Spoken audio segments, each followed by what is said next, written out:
Here we go.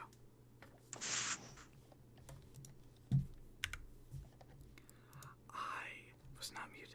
I just had to mute so my girlfriend didn't hear me fucking rambling to myself for like 5 hours.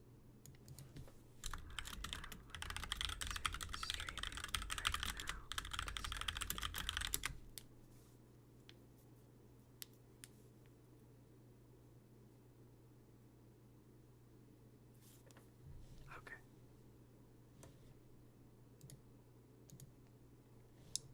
I will open up the stream and link it.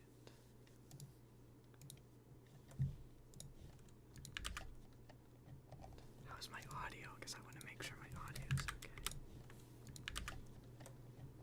How's my audio? Because I want to make sure my audio is okay. Cool, whatever.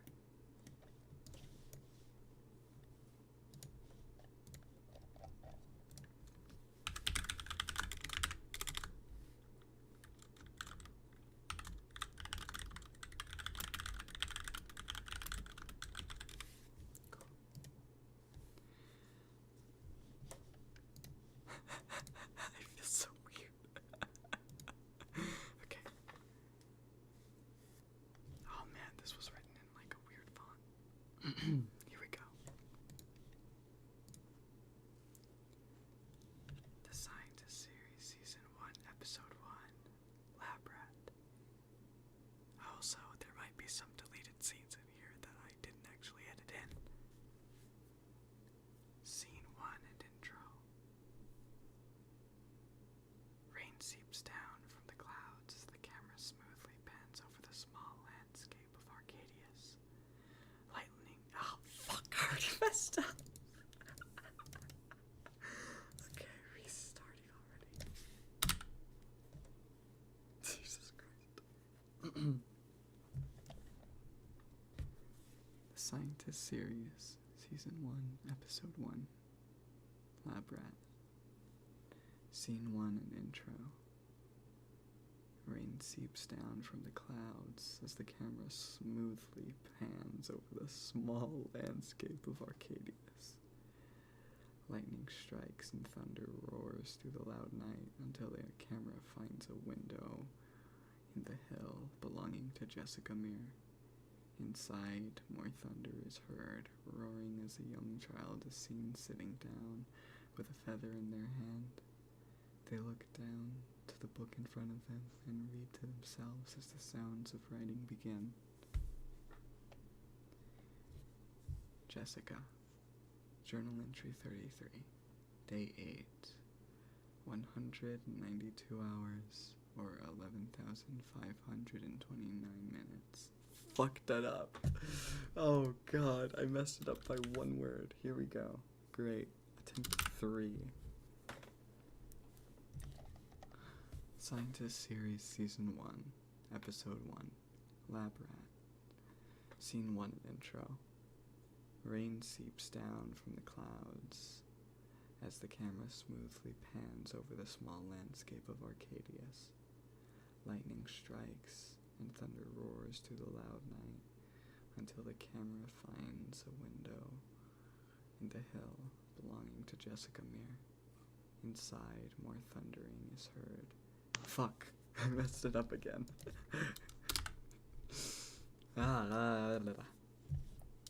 The Scientist Series, Season 1, Episode 1, Lab Rat. Scene 1 and intro. Rain seeps down from the clouds as the camera smoothly pans over the small landscape of Arcadius. Lightning strikes and thunder roars through the loud night until the camera finds a window in the hill belonging to Jessica Meir. Inside, more thunder is heard, roaring, as a young child is seen sitting down with a feather in their hand. They look down to the book in front of them and begin to read to themselves as the sounds of writing begin. Okay. Nice things. Jessica. Journal entry 33. Day 8. 192 hours, or 11,520 minutes. That's how long I've been stuck in my room. The ticking of the clock continues as the sounds of pen writing and it being placed down in frustration. The camera switches to a wide shot of Arcadius' laboratory following the scientist, walking the path and eventually getting to the main entrance, looking up as the rain poured down in the opposing direction, the camera repositioning in front of him as he continues to look up into the sky. A lightning bolt hits behind the lab, causing a flash of light to illuminate him. He slowly looks down, staring down the camera directly. He walks past it. The sounds of mechanical doors opening and shutting is heard. Jessica's voice continues as the sound of writing begins once more. Jessica, supposedly I was grounded this time for forgetting my place in the system. According to my genius dick of a father, I'm out of place. A sound of rage and sadness takes over Jessica's voice as the camera follows the scientist, going through with the security check. The scientist suddenly stops in front of a closed-off door. A facial recognition scanner on the side of the door glows red. He looks down to the small keypad. The sounds of something scanning is heard before eventually the door unlocks. He begins to walk down the seemingly endless hallway. Jessica, I don't know how to feel anymore. Was I made as just a test? Do I really matter to anyone? I mean anyone in my family? What system do I exactly fall into here? All I want is time with my family. His cloak blocks the view of the camera as the doors to a dimly lit room begin to open. Scene 2. The Archangels. The scientist waits, turning around and watching as the door closes on the camera. It slowly panned to the door, followed by a look inside of the room. The scientist stood still, only moving his head slightly to look at the 3 test tubes that were in an enclosed area around him. Inside were gray figures, bobbing up and down in the liquidated chambers, stuck, looking down. Oh, it's loud.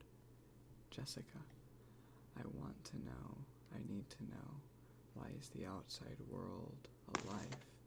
School, maybe even a checkup from someone. Why is it all so bad? I spent an hour looking at the scene as the clock ticked away time I could be using on something else. But then again, what life do I have outside of this hellhole of a house? All I seem to be good for is my writing to them anyways. The scientist let out a sigh as he got closer to the dark glass in front of him. A luminescent and overpowering sound erupted inside of the room, echoing as the lights powered on.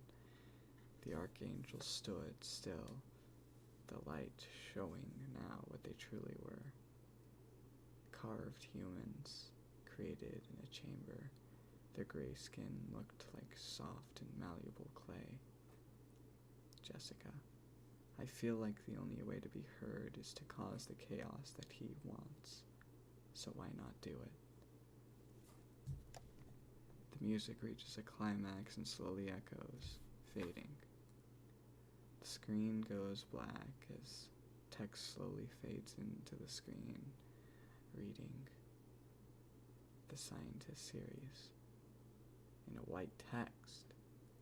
Under it reads Episode 1, Lab Rat, in red. Both texts slowly faded out. The top one first, slowly followed by the bottom text. Cool, now we're at scene 3. But a little bit of that was changed, so. I know that there is an entire scrapped scene that I did, and I'm so glad that I scrapped it because it just came out horribly. I don't know what I was on when I wrote it.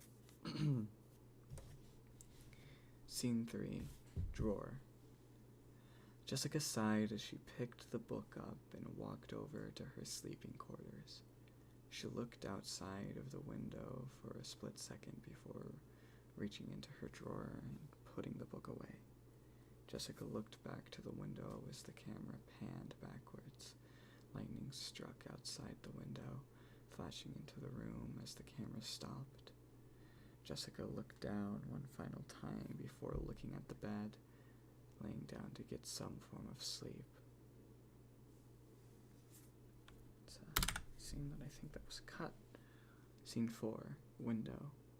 The camera stood above Jessica as they continued to lay down in their bed. The camera changes to... that was close. To catch focus of the glass pane, showing the outside world. Arcadius Lab glowed from miles away as the biggest building in sight. I don't think that grammar's correct. As the rain poured, the camera switches to an outside... Oh, fuck me!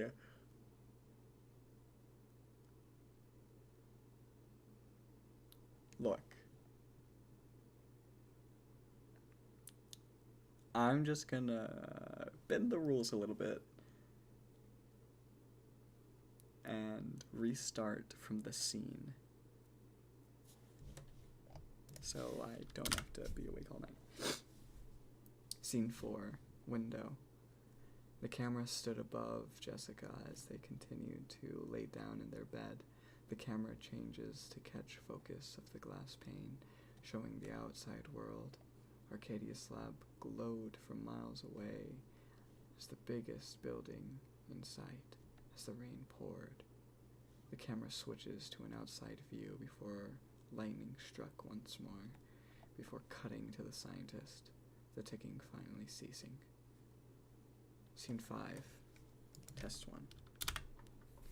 Radio chatter is heard as the scientist overlooks one of the archangels inside of the glass tube.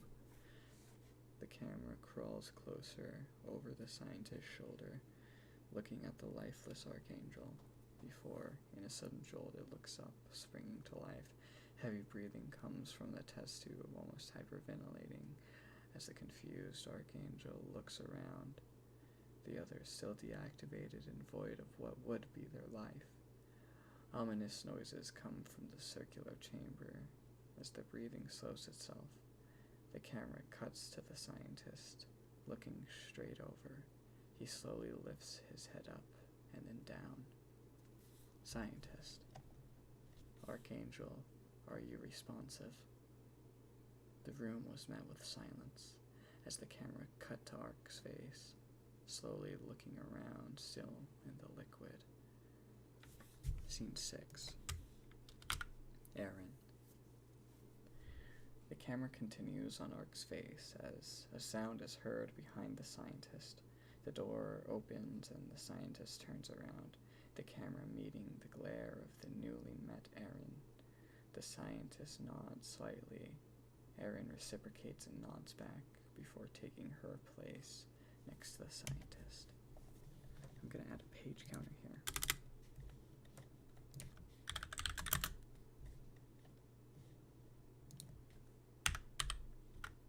Oops.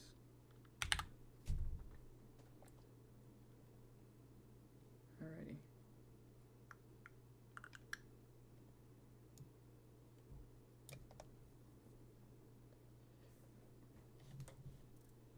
Aaron.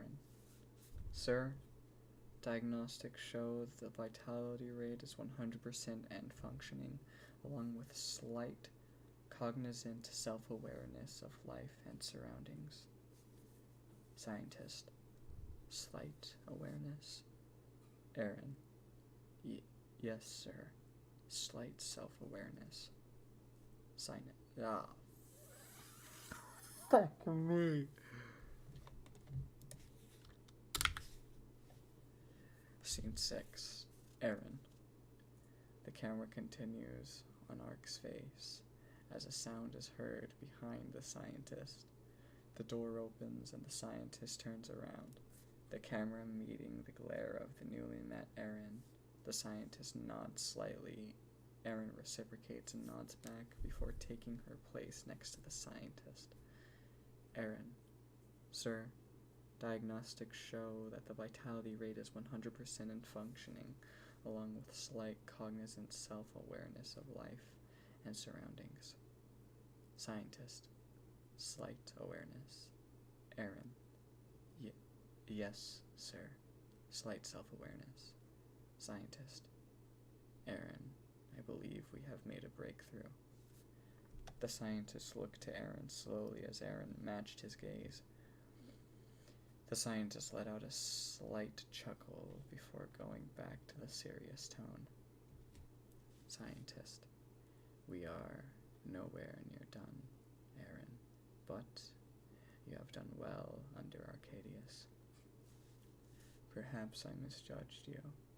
I am promoting you to being my right-hand man in the discoveries of life and the death that follows it. Erin looked down, almost kneeling before the man, before speaking. Erin, sir, I am honored. I pledge myself to Arcadius and the teaching you've bestowed upon me. Scientist, good. The camera pans closer to the scientist's face as he looks back in awe to the newly created Archangel before cutting to black. Scene 7. Morning 1. Jesus Christ, I'm already getting tired. It's fine, it'll make great ASMR. Yeah, I'll listen to this and get jump scared when I hear myself laugh or something. Yeah, I'll probably listen to it. No, I won't, that'd be weird. Okay, scene 7, morning 1. The outside morning glared through Jessica's bedroom window. It was just the break of dawn as Jessica got out of bed. She'd be... Oh, fucked up. Scene 1, morning 1.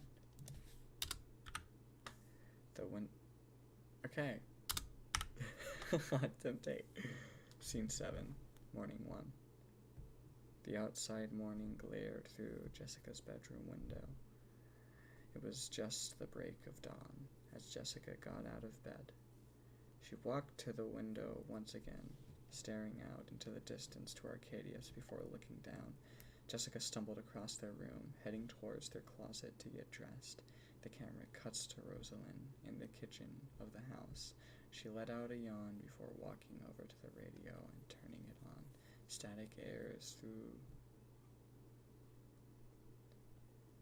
the room for a few moments, switching through channels before a news report comes on. I had to double check that I read that right. News Reporter 1. Arcadius Laboratories reportedly created a sentient life form. Could this be the breakthrough we need to finally lift the debt? The reporter is cut off by static as the channel becomes unavailable. Jessica is seen on the stairs, no longer in their sleepwear. They sit still, listening in awe as the clock ticked in sync. Jessica, we ever get a break from those things? Rosalind stopped and turned around, the camera bouncing back as if blocked off by the stare.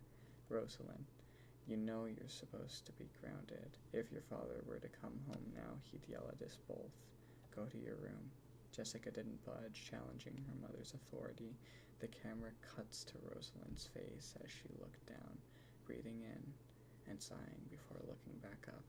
Jessica, Mom, he's hiding something. You know it. Rosalind, Jessica, your father is a courageous and studious man. He is only doing what's right for our village. Jessica, then why did he ground me, Mom? Why? Rosalind stood in silence. The camera cut between both faces, zooming out on them. Rosalind, I'm only trying to keep this house together. Jessica, not even you know why I'm locked up. You had no say in it. What did I do wrong? Jessica trembled on their words, afraid of the outcome. Rosalind. Jessica, please, I understand, but for my sake, please, dear, he'll be mad at us both. Rosalind shook her head and sighed. Okay. Page 8. Fuck me. Jessica stood in silence, trembling, and ambience grew slightly as pressure built up in their ears.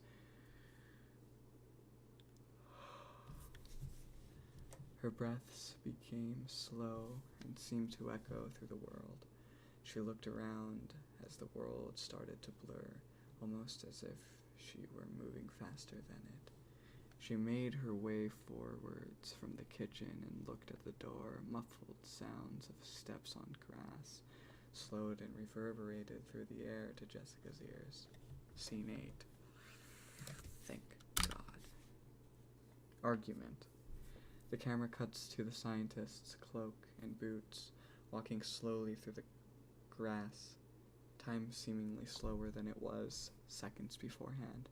The camera cuts back to Jessica as she walks towards the door. Rosalind. Jessica, back to your room. Now, I will not tell you again. Her words faded out of reality itself, Jessica blocking out every other noise with the sounds of walking until the door opened and the scientist stopped in the doorframe, looking at Jessica. Suddenly, the world all came back as Jessica stepped back ever so slightly at the sight of him standing before her. The room stood silent, the camera above Jessica's head. A down view of the living room was seen before cutting to just the scientist and Jessica. Scientist, what are you doing out of your room? Jessica, Scientist, I gave you strict, simple orders. Jessica, I was just trying to get. Scientist, you are once again out of place. Rosalind steps up to Jessica in an almost offending demeanor. Rosalind, hey, I gave her time out here. Leave it alone. The scientist looked over to Rosalind. Silent. She looked back up.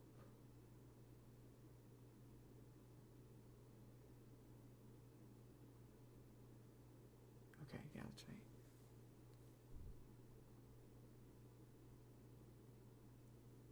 Scientist, I gave our child direct orders for her behavior. Does it matter if in the end all you are going to do is deny my word for your own? The scientist's voice shook as if holding back rage. Rosalind, I'm sorry. I was only trying to bond while she had time with us. Scientist, life goes by too fast to bond, Rosalina. You have one shot and you're gone. I'm trying to protect this family, especially now. Jessica. So that's why you've been in the lab so much recently, right? A new lead on immortality. The scientist's head snaps, quickly turning to Jessica, who is standing now near the couch. Scientist, what I do is of no concern to anyone here, especially not a child. Jessica looked at him in silence, stepping up to him. Jessica, I am not your faulty creation. I am aware, and I am not scared of you. She whispered to him in a tone so bitter and timid that the entire room felt frozen, the sound of ticking adding nothing but more pressure to the situation. Scientist, you are nothing without me, ever. Jessica, so you're just going to keep me inside all my life, right? All I am is another experiment, right?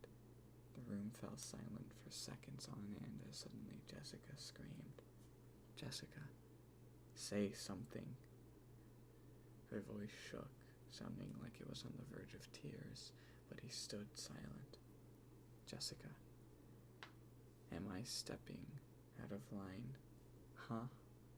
Is that what it is? Again? Maybe. Maybe that's what you need. Wake up and treat me like I'm your kid, and not another fucking experiment. Jessica spoke, holding back tears, trembling. She let out a stressed and sorrowful sigh, almost of pity. Standing her ground, she stepped forwards. Rosalind, Jessica Meir, that is no way to speak to your father. Jessica, my father grounded me for wanting to go outside and do something, Mom. We sit inside and waste our lives away waiting for a breakthrough that he's been trying to make for the past 10 fucking years. The scientist steps towards Jessica, looking down at her. Scientist, the lab, tonight, you're going. Jessica, what? No, I want to go out and make friends. I want to live my life the way it was. Scientist, the way people live is no longer the way we can live, Jessica. Gods control every aspect of everything. They want to see you suffer. They don't care about you. You have nothing. You will have nothing. Jessica, you're insane. Scientist, no, I'm correct. I expect you to be dressed and ready by tonight. You will come with me. Rosalind, it's not safe there. What are you talking about? That is no place for a child. She can get hurt. Jessica, Mom, please, it's better than living cooped up inside waiting to die. Rosalind, she sighed. Rosalind, please, dear, can we just sit down and eat like a normal family would? The scientist turns to Rosalind. Scientist. Yes. Yes, we can. Rosalind, thank you. Please have a seat. Jessica and the scientist both looked at each other before going to sit down at the table, Rosalind bringing food for both of them, and before joining them at the table. Jessica looked down, away from the scientist as he sat across from her, Rosalind sitting in the middle. The clock continued to tick as Rosalind tried to make an effort to break the silence. Rosalind, so? Jessica looked up slightly to face a spot on the table. Rosalind, what have you been up to? Rosalind looked over to Jessica. Jessica froze, not speaking back, looking down at the table, barely moving, before letting out a quick sigh from her nostrils. Jessica, what can I do anymore? She spoke in a cold, dead tone, no emotion behind it, like a lifeless whisper. Rosalind looked down as the scientist looked over to Rosalind. Rosalind, all right then. She paused, taking a breath, looking at the scientist. Rosalind, what about you? Anything new? The scientist only stared back and forth. Silence. Scientist, not in front of her. Jessica looked up to meet the scientist's gaze. She only shook her head slightly before looking back down, taking a bite of their food. The camera cuts to Arcadius inside the halls. The camera zooms slowly on the floor. The sounds of workers chattering in the background is heard. Worker 1, he'll be here any second. Any incorrect procedures and will be gone, out of the picture. Worker 2, liability. No, I didn't just do that. I didn't just mess that up. I didn't. There's no